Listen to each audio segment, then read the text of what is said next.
First thing we got to do is to remove the negative battery cable from the battery.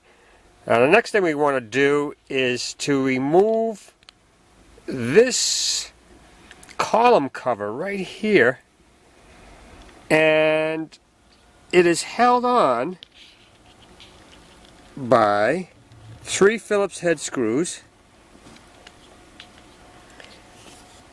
You can see 2 there,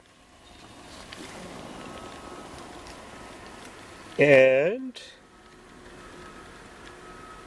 1 right there. There's all 3 of them right there. So we're going to remove those 3 screws now. Now, here is the last screw. Covers are getting pretty loose. Come on.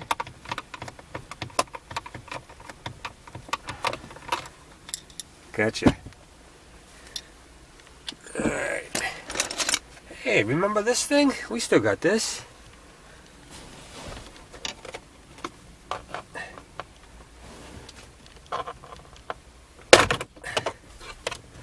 Okay. And pop the other side. There we go. There's the bottom. We don't really need the top, but if you want to take the top off, go ahead.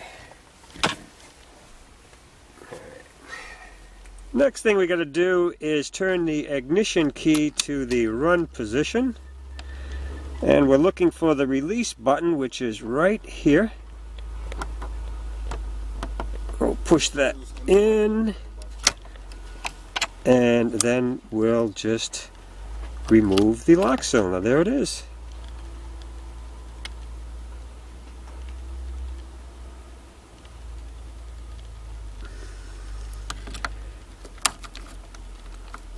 And there it is.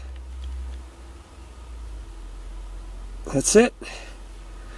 So that's all there is to removing a ignition lock cylinder on your Dodge Caravan.